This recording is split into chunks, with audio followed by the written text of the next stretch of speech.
Здравейте, приятели! Сега ще ви заснема много кратко видео, където ви показвам къщата ми в Токабука. Да. Абонирайте се за канала Майя Пупеш,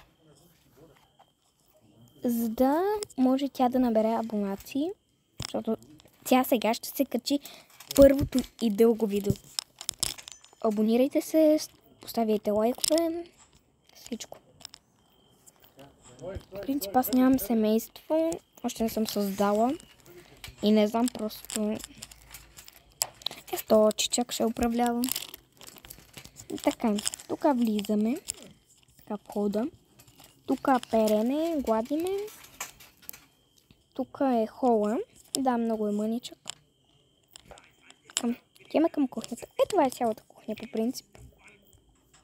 Нищо не съм слагала. Така, тук са за децата стая. Не стая, а игрална.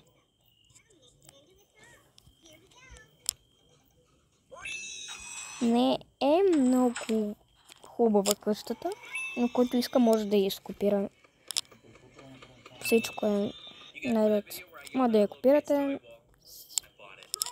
Има нищо.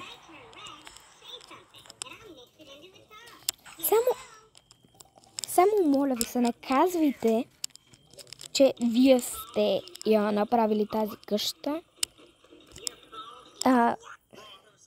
В описанието на канала поне напишете, че в описанието на видеото искам да кажа, поне напишете кой е автора на самата къща.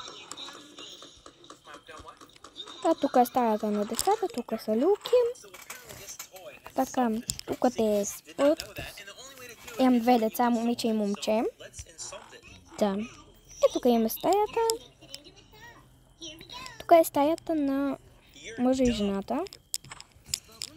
Защо ляга посред?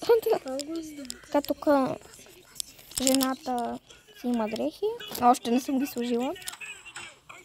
На третия етаж ще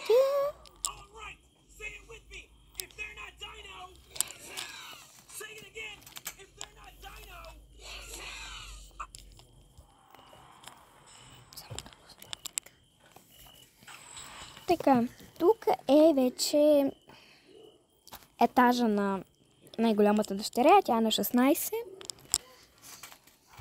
Тук има люлчица. Още една люлка. Тук е самата стая.